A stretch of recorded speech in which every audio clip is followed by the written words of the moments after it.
Migraine, భుజం నొప్పి, నడుం నొప్పి, మోకాలు నొప్పికి నిజమైన పరిష్కారం ప్రాణ పెయిన్ క్లినిక్ లో.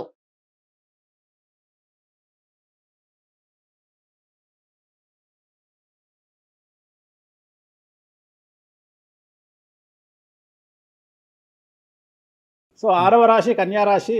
కన్యారాశి వారికి 2025లో ఆదాయం 14, వ్యయం 2, రాజపూజ్యం 6, అవమానం 6. వీరికి చాలా అనుకూలంగా ఉండబోతోంది. ఆరోగ్య లాభము, ధనలాభము, బంధుమిత్ర లాభము, నూతన గృహలాభము లేదా భూలాభము, అన్ని రంగాల వారికి జీవనం చాలా బాగుంటుంది. న్యాయవాద వృత్తిలో ఉండేవారికి, ప్రభుత్వ ఉద్యోగంలో ఉండేవారికి ప్రమోషన్ లాంటివి కనిపిస్తున్నాయి.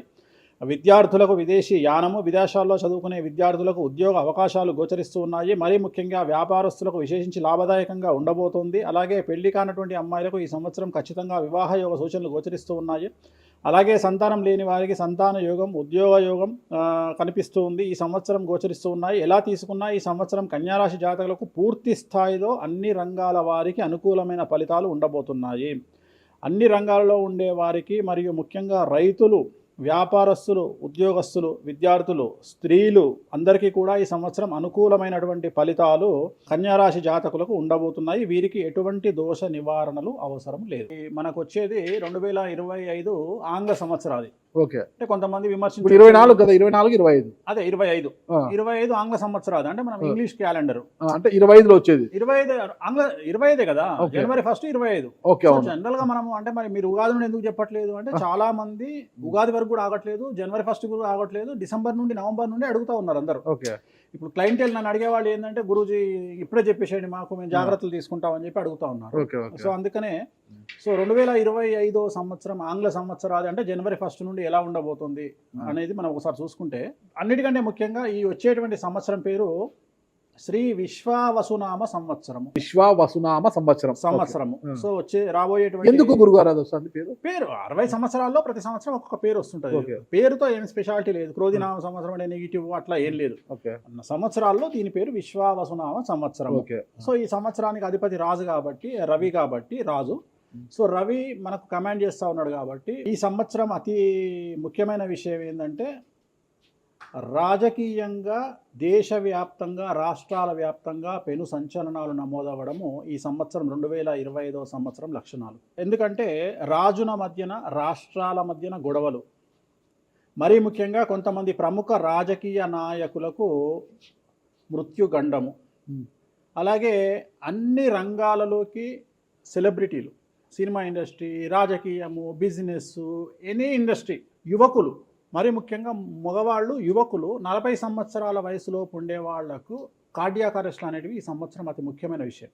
ఎందుకంటే ఆల్రెడీ మనం చూస్తున్నాం ఇప్పటికే, కానీ వాటి తీవ్రత పెరిగే అవకాశం ఉంది. కారణం ఏంటంటే రవి కమాండ్ చేస్తూ ఉన్నాడు కాబట్టి. రవి అంటే చర్మము, హార్ట్, కళ్ళు, ఎముకలు. సో కరోనా లాంటి అంత పెద్దది కాకపోయినా ఒక సమస్య, ఒక వైరస్ మళ్ళీ ప్రపంచాన్ని బాధించే అవకాశం ఉంది. అది మరీ ముఖ్యంగా చర్మం మీద దాడి చేసే అవకాశం ఉంది. అంటే చర్మానికి సంబంధించినటువంటి ఒక సమస్యల బారిన పడి ఈ సంవత్సరము జనాలు వైరస్ బారిన పడే అవకాశం ఉంది మరీ ముఖ్యంగా. అలాగే ఇప్పుడు 50 ఇంచుమించు 40 సంవత్సరాల లోపు యువకులకు కార్డియాక్ అరెస్ట్ అనేటువంటివి జరిగే అవకాశాలు కనిపిస్తూ ఉన్నాయి. అలాగే ఈ సంవత్సరం గుండెపోటు వల్ల మరణాల సంఖ్య చాలా ఎక్కువ. ఇదంతా 2025 జనవరి నుంచి ఎగ్జాక్ట్లీ. అలాగే ఈ సంవత్సరము ఎండల తీవ్రత చాలా ఎక్కువ, విపరీతమైనటువంటి ఎండలు ఉండే అవకాశం ఉంది. అలాగే ఈ సంవత్సరాలు ప్రపంచవ్యాప్తంగా అగ్నిపర్వతాల పేలుడు అనేటువంటిది ఈ సంవత్సరం గమనించాల్సినటువంటి విషయం. అలాగే ఈ సంవత్సరం మంచు పర్వతాలు కరగడం వల్ల వాతావరణంలో మార్పులు గమనించాల్సి ఉంటుంది ఈ సంవత్సరం. అలాగే అమెరికా దేశానికి విపరీతమైనటువంటి గాలి తుఫానులు, వరదలు ఈ సంవత్సరం కనిపిస్తూ ఉన్నాయి. అలాగే 1-2 దేశాల మధ్యన యుద్ధ వాతావరణం ఖచ్చితంగా ఉండి తీరుతుంది, లేదా యుద్ధాలు జరుగుతున్నాయి కదా, అది ఇంకా పెరుగుతుంది. ఇప్పుడు ఉన్నదానికంటే తీవ్రత పెరుగుతుంది అనేది.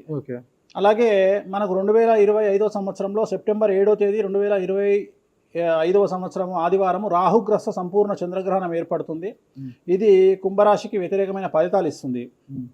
అలాగే వచ్చే సంవత్సరం అంటే 2025 సంవత్సరంలో మే 9వ తేదీ నుండి సరస్వతి నదికి పుష్కరాలు అనేటువంటివి ఏర్పడతా ఉన్నాయి. ఈ సంవత్సరము రాజకీయ నాయకులకు సంబంధించి మరీ ముఖ్యంగా ఇందాక మనం మాట్లాడుకున్నట్టుగా పవన్ కళ్యాణ్ గారికి ఏలినాటి శని వెళ్ళిపోతుంది. అలాగే లోకేష్ గారి జాతకరీత్యా, పవన్ కళ్యాణ్ గారి జాతకరీత్యా విపరీత రాజయోగం అనేటువంటిది కనిపిస్తూ ఉంది. జగన్మోహన్ రెడ్డి గారికి లేదా రాజయోగం వల్ల? ఇప్పుడు లేదు, ఈ సంవత్సరం లేదు. ఓకే, అంటే 2025 సంవత్సరంలో లేదు. 29 కన్నా ఉందా? 20 అది మన తర్వాత మాట్లాడు. ఓకే ఓకే 25లో మాత్రము నేను అనేది ఏంటంటే ఇప్పుడున్న స్థాయి కంటే వీళ్ళిద్దరికి ఇంకా పై స్థాయికి వెళ్ళే అవకాశం ఉంది. లోకేష్ బాబు కానీ పవన్ కళ్యాణ్ గారు కానీ. అదే నాకు అర్థం కావడం, వాళ్ళిద్దరు మంత్రులే, నాకు తెలియదు కదా. మంత్రి, నాకు అర్థం కాదు. ఇంకా ఇప్పుడు ఉన్నటువంటి పదవుల కంటే కూడా గొప్ప పదవులను వీరు పొందేటువంటి అవకాశాలు కనిపిస్తున్నాయి. రాజ్యసభ తీసుకెళ్ళిన కేంద్రానికి వెళ్తారా ఏంటి? కేంద్ర మంత్రులు అవుతారా? కేంద్ర మంత్రులు వెళ్తారా? పెద్దదే కదా, కేంద్ర మంత్రి అనేది పెద్దది కదా. సో అది ప్రభాస్ గారి జాతకంలో చాలా అనుకూలమైనటువంటి ఫలితాలు, శుభవార్తలు వినేటువంటి అవకాశాలు కనిపిస్తా ఉన్నాయి. వివాహం అవుతుందా చెప్పలేము, ఎందుకంటే తులారాశి కాబట్టి వివాహం కావచ్చు. సో ఫ్యాన్స్ కి ఇది పండగనే, పెద్ద పండగనే. ఓకే సో ఇది ఓవరాల్ గా ఇంకా బేసిక్ డీటెయిల్స్. అట్లా ఎక్కువగా ఒక పూజ మాత్రం ఎక్కువగా చెప్పారు, చాలా మంది కూడా చెప్పారు. తిరునల్లార్ శనీశ్వర ఆలయం, శని ఎఫెక్ట్. ఓకే, ఎక్కువ మందికి తిరునల్లారు చెప్పిన అక్కడ ఎంత 450 రూపాయలు ఉంటుంది పూజ. అది తిరునల్లారు పాండిచ్చేరిలో ఉంటుంది, అక్కడికి వెళ్ళి పూజ చేసుకుంటే సరిపోతుంది. ఇది పేరును బట్టి ఈ రాశుల ప్రకారం ఇలా ఉంటుందని మీరు రాశారా, లేకపోతే వాళ్ళ డేట్ ఆఫ్ బర్త్ ప్రకారం? నక్షత్రం బట్టి, నక్షత్రాలు. నక్షత్రాలు వాళ్ళకి అర్థమైపోతుంది, వాళ్ళ నక్షత్రాన్ని బట్టి. అశ్విని నక్షత్రం మేషరాశి, భరణి నక్షత్రం మేషరాశి, పుష్యమి నక్షత్రం కర్కాటక రాశి. మీ రాశి నా రాశి ఒకటే. నా రాశి ఏదో నాకు తెలియదు గురుగారు. మీది వృశ్చిక రాశి. మీది అదేనా? మరి ఎలా గురుగారు ఈ మధ్యన బాగానే ఉందంటారు? మనకు బాగుంది, ఇంకా మన రచనే, ఇంకా రచనే రచనే. ఎట్లా రచ్చ? ఇంత వివాదాలు అవుతున్నాయి, ఏం కథ అసలు? ఇంకా లైఫ్ అన్నప్పుడు ఇప్పుడు రేవంత్ రెడ్డి ఉన్నాడు, రేవంత్ రెడ్డి ఎన్ని కష్టాలు అనుభవిస్తే సీఎం అయినాడు. అంటే ఇక కష్టం తర్వాత సుఖం రెడీగా ఉంటుంది. ఓకే, ఇప్పుడు కష్టపడ్డారు కాబట్టి మీకు సుఖం ఉంది అంటారు. మీకు కాదు, మళ్ళీ మీకు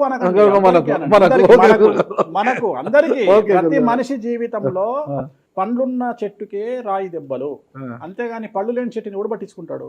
పళ్ళు ఉంటేనే దాన్ని రాయి చేస్తారు. అట్లనే మనం కూడా అంతే అండి. వేణుస్వామి అంటే పూజలకు పెట్టింది పేరు. పెద్ద పెద్ద రాజకీయ నాయకులకు, ముఖ్యమంత్రులకు, కేంద్ర మంత్రులకు, పెద్ద పెద్ద వాళ్ళకు కూడా ఇక్కడ కాదు, మీరు అబ్రాడ్స్ కూడా వెళ్ళి పూజలు చేసి వస్తున్నారు. చాలా కాస్ట్లీ స్వామి, చాలా గొప్ప పూజలు చేస్తుంటారు, అంత పవర్ఫుల్ పూజలు. అంటే ఇప్పుడు మీరు చేస్తున్న పూజల మహిమ వల్లనే మీ మీద ఇన్ని వివాదాలు వచ్చినా కూడా మీరు బయటపడగలుగుతున్నారు. 100% పర్ఫెక్ట్. ఇక దానికి ఆన్సరే లేదు. ఇక ఇప్పుడు మనం కొట్లాడాలంటే 10 రకాలు ఉంటాయి, మనం కొట్లాడతలేము. అందుకనే మనం ఒకటే, మన పూజల్ని మనం నమ్ముకుంటున్నాం అంతే, అమ్మవారిని నమ్ముకుంటున్నాం. ఇప్పుడు ఒక్కొక్క సమస్యకి ఒక్కొక్క అమ్మవారు పరిష్కరిస్తారు దశమహావిద్యల్లో, మనం అదే చేస్తున్నాం. ఇప్పుడు నేను ఒకటే మాట చెప్తా, కాంట్రవర్సీస్ వచ్చినాయి, మీరు అడిగినరు, ఎన్ని సమస్యలు వచ్చినాయి. జనాలు ఏం ఆలోచిస్తారంటే వేణుస్వామి ఈ సమస్యల నుండి బయటపడతాడా, పడితే ఎలా పడతాడు. నేను ఒకటే అనుకుంటున్నా, ఇంతమందికి పూజలు చేసి వాళ్ళ సమస్యల నుండి బయటపడడానికి ప్రయత్నించే నేను, నాకు వచ్చిన సమస్యను కూడా అదే పూజల ద్వారా బయటపడడానికి ప్రయత్నం చేస్తున్నాను. వివాదాలు చుట్టుముడుతున్నాయి, సోషల్ మీడియాలో వైరల్ అవుతున్నాయి, ఉమెన్ కమిషన్ మీ మీద ఫిర్యాదులు చేశారు. ఇన్ని చేసినా కూడా ఎక్కడా మీకు ఉచ్చు బిగుసుకోవడం లేదు, బయటపడుతున్నారు. ఇది మీ పూజల మహిమనా, లేకపోతే ఏమన్నా బ్రైబ్ చేస్తున్నారా? అమ్మవార్లు ఇప్పుడు ఉదాహరణ, మనం తెలుగు రాష్ట్రాల్లో ఉంటాం, వెంకటేశ్వర స్వామి వారు అంటే మనకు తెలుసు. ఇప్పుడు తమిళనాడులో పెరుమాళ్ అంటారు వెంకటేశ్వర స్వామిని, అదే నార్త్ ఇండియాకి వెళ్తే బాలాజీ అంటారు. వాళ్లకు బాలాజీ అంటే చాలా భయం. అలాగే మన రాష్ట్రంలో మనకు తెలిసిన వాళ్ళకి కామాఖ్యలో ఉండే అమ్మవారు అంటే భయం, కానీ తెలియని వాడికి భయం ఉండకపోవచ్చు.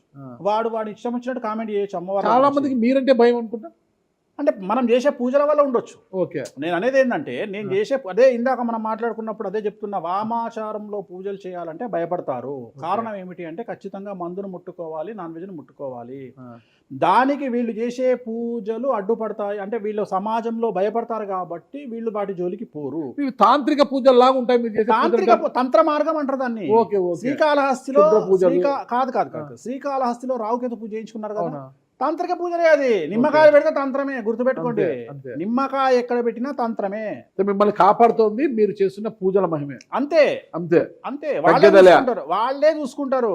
నేను అనే పాయింట్ ఏంటంటే, నేను ఒకటే చెప్తున్నానండి, తప్పు చేస్తే నన్ను అమ్మవారు సర్వనాశనం చేస్తుంది. అమ్మవారిని విమర్శిస్తే వాళ్ళ సంగతి అమ్మవారు చూసుకుంటది.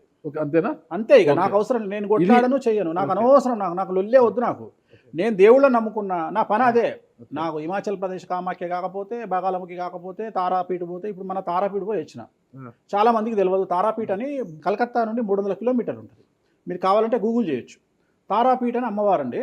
ప్రతిరోజు శ్మశానంలో ఉంటుంది అమ్మవారు, ఒరిజినల్ శ్మశానంలో ఉంటుంది. ప్రతిరోజు అమ్మవారికి ప్రసాదం అంటే డెడ్ బాడీ దహనం అయినాకనే అమ్మవారికి నైవేద్యం పెడతారు. అంత పెద్ద ప్రసిద్ధమైనటువంటి దేవాలయం. అమ్మవారు శివుడికి పాలిస్తూ ఉంటుంది. తారాపీఠ అంటారు దాన్ని. శ్మశానంలో ఉంటుంది. ఆమె జనరల్గా ఎవరైనా సరే ఎందుకు పూజ చేస్తారు అంటే, జీవితంలో మనం వెళ్తూ ఉన్న సందర్భంలో సడన్గా స్టక్ అయినామనుకోండి, బౌన్స్ బ్యాక్ అవ్వడానికి పనిచేస్తుంది. అంటే ఉదాహరణ, ఒక ముఖ్యమంత్రి స్థాయి వ్యక్తి ఓడిపోయినప్పుడు, ఒక మంత్రి పోయినప్పుడు, ఒక ఐఏఎస్ సడన్గా తన జాబ్లో డిస్టర్బెన్స్ వచ్చినప్పుడు, ఐపీఎస్ డిస్టర్బెన్స్ వచ్చినప్పుడు ఈ పూజ కనుక అమ్మవారిని దర్శించుకుంటే ఒక్కసారి మళ్ళీ వాళ్ళు బౌన్స్ బ్యాక్ అవుతారు. అంటే బిగ్ బ్యాంగ్ థియరీ అనేది అక్కడ పనిచేస్తుంది. మనం మళ్ళీ ఒకసారి బౌన్స్ బ్యాక్ అయ్యి ముందుకు దూకడానికి అమ్మవారు పనిచేస్తుంది. నేను సజెస్ట్ చేస్తుంటాను చాలామందికి, వ్యాపారంలో స్టక్ అయినప్పుడు, లేకపోతే ఉద్యోగంలో స్టక్ అయినప్పుడు, అట్లా స్టక్ అయినప్పుడు అయితే మీ తారాపీఠ వెళ్ళి దర్శనం చేయించుకోండి. అక్కడ దర్శనమే, పూజలు ఉండవు, జస్ట్ దర్శనమే. అమ్మవారికి పోయి దండం పెట్టుకొని వస్తే చాలు, ఒక్కసారి మళ్ళీ వాళ్ళు బౌన్స్ బ్యాక్ అవుతారు. ఒక పాయింట్కి నాకు ఆన్సర్ చెప్పి ముగించేసా, చాలా కాలాతీతమైంది. చివరికి ఇరికిస్తున్నారా ఇది? లేదు ఏం లేదు. ఇప్పుడు ఏపీలో అంటే గత ప్రభుత్వ హయాంలో, వైసీపీ హయాంలో వీళ్ళ మీద కేసులు పెట్టారు. ఇప్పుడు వీళ్ళ అధికారం వీళ్ళ మీద కేసులు పెడుతున్నారు కదా. ఈ కేసుల పరంపర ఇలా కొనసాగి జగన్మోహన్ రెడ్డి గారు జైలుకి వెళ్ళే అవకాశం ఉంది. వచ్చే సంవత్సరం మే 9వ తేదీ వరకు అవకాశం ఉంది, దాటితే లేదు. ఇది ఓవరాల్గా వేణుస్వామి గారు ఇచ్చారు. మీకు ఏదైనా అనుమానాలు ఉన్నా డైరెక్ట్గా వేణుస్వామి గారికి ఫోన్ చేయండి, మీ అనుమానాలను నివృత్తి చేసుకోండి. థ్యాంక్ యూ గురుగారు, నమస్తే. ఓకే, ఓం నమో వెంకటేశాయ.